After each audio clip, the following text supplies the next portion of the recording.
Bonjour à tous et à toutes. J'avais envie de faire une petite vidéo pour vous parler de ce thème qui est tellement important, je trouve, dans nos vies. Le thème de avancer en confiance, j'allais dire en conscience, mais ça se rejoint. Comment avancer dans la confiance, développer notre foi. Notre foi dans quoi? Déjà en nous, hein. Il y a eu des élections là dernièrement, comme dirait mon chéri, quand est-ce qu'on vote pour nous en fait dans nos vies déjà, se donner ce pouvoir, hein, et arrêter de le laisser dans les mains des autres, dans les mains d'autrui, toujours remettre ce pouvoir à l'extérieur de soi.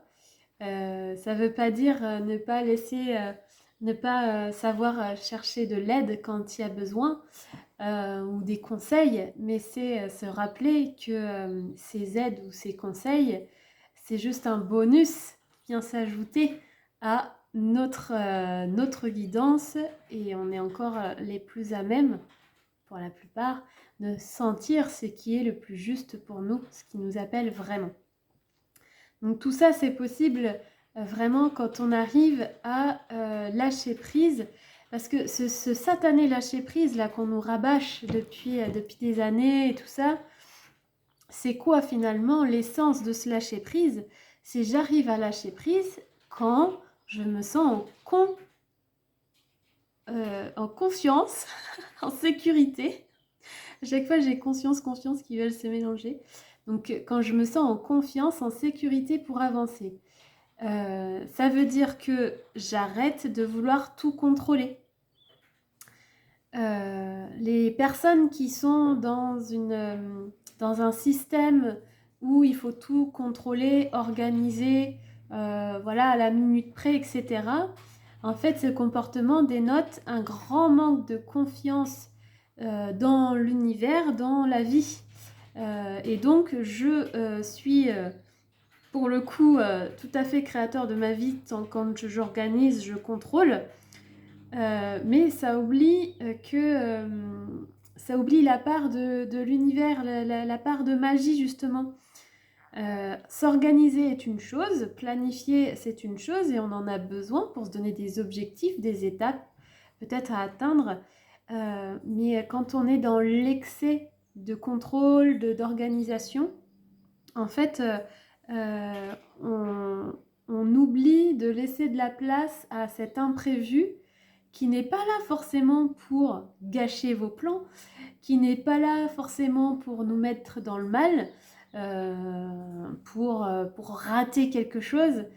Mais cet imprévu, parfois, ça va être le petit soupçon de magie qui va rendre l'expérience encore plus enrichissante, encore plus riche, encore plus intense, et qui va vous apporter ce truc que vous n'aviez pas prévu, mais qui pourtant va vous servir, qui va faire sens. Ouais, la petite surprise, quoi, le petit cadeau. Alors parfois, je vous l'accorde, ces petits cadeaux, ils peuvent paraître être des cadeaux empoisonnés au début. Donc ça, après, voilà, c'est travailler sur savoir changer nos perceptions. Vous savez, c'est l'image des deux personnes qui se font face et qui voient écrit par terre un 6 d'un côté et l'autre voit un 9. Moi, je vois un 6, mais non, je vois un 9. Donc voilà, c'est savoir changer de côté parfois ce qui peut paraître pourri au départ quand on a notre filtre de l'ego. Ouais, j'avais prévu ça, il a annulé, ou ça se fait pas, ou quoi. C'est savoir se poser 2 secondes, pas être dans la réaction, prendre un temps pour observer en fait, ok, ça se fait pas ou ça se fait pas comme j'ai envie ou on ne tient pas le timing. Déjà, pourquoi ça m'ennuie? Pourquoi ça me fait réagir? Peut-être dans la colère ou autre émotion. Et qu'est-ce que la vie m'invite à expérimenter au travers de ce plan qui ne suit pas les étapes que j'avais programmées? Et plus on développe notre confiance dans la vie, plus on sent qu'on est soutenu par la vie, par ce que certains appellent l'univers, par cette force qui nous dépasse, ben plus je me sens soutenue et plus que la vie vient m'offrir, je suis ok avec ça. Je lâche prise. Il y a des jours, ce sera plus facile que d'autres. Oui, on reste humain, on reste imparfait, on a nos moments de faiblesse, nos moments de fatigue en tout cas, nos moments où nous les femmes par exemple, suivant où on est né dans notre cycle, on a plus ou moins de patience, voilà. Mais plus on arrive à lâcher prise et à se dire ok, j'ai prévu un truc, ça peut ne pas se passer comme j'ai prévu déjà, se rappeler ça permet mieux vaut prévenir que guérir comme on dit. Se rappeler que voilà, qu'il peut y avoir des imprévus et que ces imprévus parfois c'est juste une invitation, une opportunité à vivre les choses un peu différemment, mais tellement plus enrichissant, ou qui vont nous enseigner quelque chose. Il faudrait que j'ai un exemple à vous donner. Bah tiens, pas plus, c'est pas compliqué. Aujourd'hui, là en ce moment même, je devrais être en cercle de femmes. J'avais prévu de faire un cercle de femmes aujourd'hui, et puis faute de participantes, je l'ai annulé. Donc j'aurais pu être déçue, être énervée, que ça se passe pas comme je voulais, etc. Au final, je fais ok. Est-ce que j'ai vraiment envie de le faire au final une partie en a envie, mais c'est pas 100%. Et puis en ce moment, j'ai envie de faire des vidéos, de partager de la com. Et puis j'ai une autre idée et d'autres idées qui sont venues et j'ai envie de mettre ça en place, d'avoir un peu plus de temps pour mes projets pro plutôt que d'être en représentation, en animation. Donc voilà, j'ai une idée qui est venue parce que j'étais pas dans le stress et quand je suis stressée, c'est pas là où j'ai les meilleures guidances.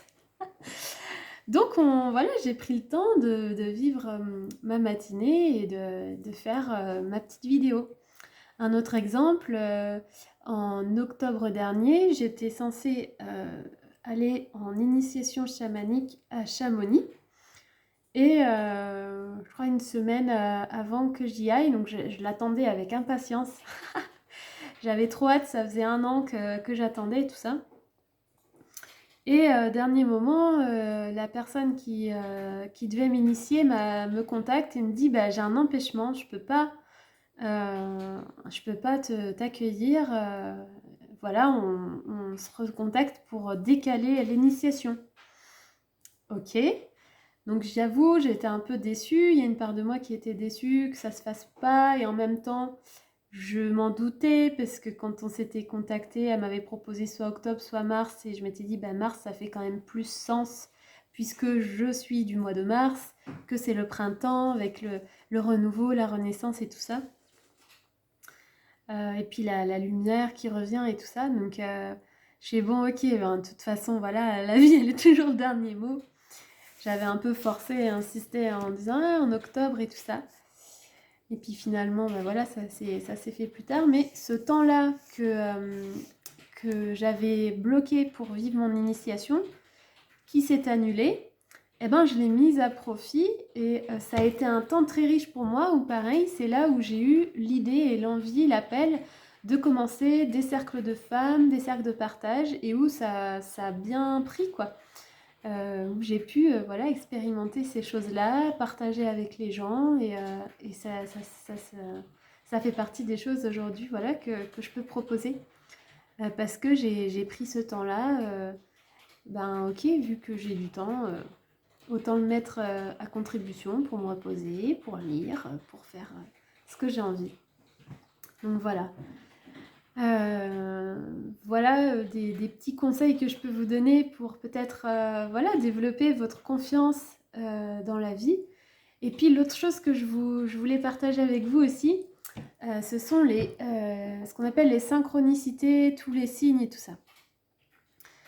Vous avez peut-être entendu parler de ce terme ou pas. Donc les synchronicités, c'est quand vous faites la bonne rencontre au bon moment. Ou que vous entendez une info à la radio ou dans une conversation qui est la réponse à un questionnement que vous aviez ces derniers jours. Alors ça, c'est magique. Et plus on en a conscience, plus on est observateur et plus on les voit. Je vais vous donner des exemples qui me sont arrivés là récemment. Donc, comme je disais, comme je l'ai dit dans d'autres vidéos, j'ai suivi une initiation chamanique. Et voilà, les prêtresses d'Avalon, tout ça, ça me parle culture celtique. Et un jour, je vais sur Bordeaux pour une initiation à l'œuf de Yoni. Et là, événement annulé. Ok. Et pendant que... Alors, j'appelle 2 amis qui sont sur Bordeaux ou quoi pour voir si on peut se voir, si je peux mettre ce temps à profit, maintenant que je suis sur Bordeaux. Pendant que je les appelle au téléphone, je vois une jeune fille avec de longs cheveux roux. Et pour moi, c'était ça que j'avais vu dans une des méditations. La rousseur, c'est lié à l'Irlande, à l'Écosse, tout ça, et à la culture celtique, pour moi. En plus, ils étaient vraiment longs. Une autre personne qui est habillée en vert et blanc. Une jeune fille qui sort juste de son logement, juste à côté de ma voiture, qui est habillée en vert et blanc, qui sont les couleurs de la culture celtique. Qu'est-ce qu'il y a eu d'autre? Oui, j'ai ensuite fait des recherches pour trouver des recherches sur Avalon, la prêtrise d'Avalon et tout ça. Et je tombe sur une femme qui s'appelle Charlotte Graney, si vous voulez aller voir. Elle a créé la Wild and Free Academy, où elle forme des hommes et des femmes qui voudraient s'initier à ce chemin. Et donc on discute avec Charlotte et elle évoque peut-être Lisieux pour faire le stage. Tiens, Lisieux, ça me rappelle j'avais vu un documentaire sur Sainte Thérèse de Lisieux que j'avais adoré. Je voulais me procurer son livre. D'ailleurs, je suis à la recherche si vous l'avez. Et je lui dis, ah, trop bien, Sainte Thérèse de Lisieux, ça m'avait vraiment touchée, le reportage sur elle, ça avait vraiment l'air super et tout.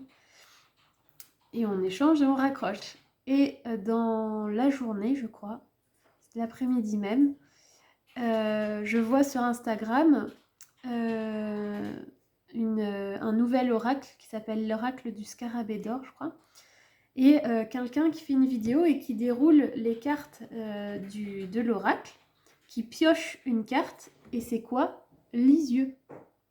Donc, on me rappelle, tiens, Lisieux, qui est en lien donc avec l'initiation. Ok, donc je prends ça, je note, dans mon rêve de jour, comme on dit en chamanisme, je note, j'observe. Je vais au parc avec mon fils, il joue au toboggan, machin. Il y a plein de monde et il joue à un homme au pied d'un arbre il me fait penser à un druide ou quoi, puisqu'il il a l'air assez grand, une grande carrure, puis une barbe comme ça. Puis il est pieds nus au pied de l'arbre, tout ça, il a l'air d'être en lien avec la terre. Et puis à un moment, je tourne la tête où j'échange avec mon fils et puis je vois que l'homme est parti. Il revient, alors il est parti en prenant un certain chemin. Et un peu plus tard, il revient en prenant un chemin pour passer devant moi, de sorte que je vois un tatouage derrière son bras avec un scarabée. Donc rappel avec le scarabée du nouvel oracle qui m'avait fait appel à Lisieux. Et puis une autre femme qui passe avec un tatouage, avec un sablier dont le temps est presque écoulé. Donc pour moi, il est temps quoi. Voilà, que des petites choses comme ça. Et puis ouais, cette amie qui me demande, tiens, c'est toi qui accompagne les femmes à révéler leur féminité. Et ça aussi, je note ça, sachant que 2 semaines auparavant, la chamane m'a dit, t'as un tambour lune. Donc t'es liée aux femmes et t'es une femme lune, t'es là pour œuvrer avec et pour les femmes. Donc vous voyez, tous ces trucs s'enchaînent. quand on se pose des questions, qu'on veut faire un choix, on a besoin d'une confirmation. Je vous assure que si vous êtes assez observateur de votre environnement ou à l'écoute, c'est assez bluffant, quoi. Et j'en profite pour vous dire que ce qui est magique dans cette démarche-là, vous n'avez rien à perdre à la tenter de toute façon, si ce n'est à ajouter un peu de magie dans votre quotidien, c'est que on se fait chacun vecteur de ces synchronicités. C'est-à-dire que si un jour vous sortez de chez vous avec un t-shirt avec, je sais pas, des papillons dessus, et que vous croisez le chemin de X personnes, il y a peut-être une personne qui se demandait, tiens, c'est quoi mon animal totem? Et elle vous voit et votre t-shirt lui fait un choc. C'est sa réponse. Vous voilà vecteur de la magie de la vie. Ça, je trouve ça excellent. Euh, Pareil, hier, une dame qui passe devant moi, puis je la trouve très élégante, donc je lui dis, et ça se trouve, peut-être que, je sais pas, peut-être qu'elle se demandait, ah, j'espère que je suis bien habillée, ou j'espère que ça va lui plaire, j'en sais rien. Et par mon verbe, j'ai été vecteur bah, voilà, d'une petite magie pour elle, une petite synchronicité. À l'époque, quand j'ai su que je voulais accompagner les personnes, j'en parle à un ami qui est aujourd'hui mon conjoint. À l'époque, c'était un ami. Je lui dis, voilà, je me rends compte qu'en fait, j'ai envie d'accompagner les gens et tout. Et il me parle donc d'une personne qui l'a beaucoup aidé dans notre ville, donc Francine Mounier-Barrault, que j'ai déjà mentionné à plusieurs reprises. Il me dit, bah c'est trop bien, elle propose une formation là, justement, il reste une place. Je la contacte et on se rencontre et la place, elle était pour moi. Donc vous voyez, c'est plein de petites... c'est plein de petites rencontres, plein d'échanges, plein de signes comme ça qui font qu'on se sent soutenu, entendu et que vraiment quand on est ouvert à ces signes-là, en fait on se rend compte que l'univers il est là et que si on est prêt à écouter, à sentir sa magie, elle est là autour de nous tout le temps et à travers tellement de façons, que ce soit les gens, les conversations, les signes, des fois des pubs, un livre, c'est excellent. Voilà ce que j'avais envie de partager pour vous aujourd'hui. Portez-vous bien, portez-vous bien et soyons créateurs de nos vies. Il n'y a rien de meilleur que de se sentir porté sur nos chemins. Pour le reste, je suis là et mes collègues aussi, on est tous là pour vous aider à trouver ce chemin, cette lumière particulière qui vous habite. Ciao!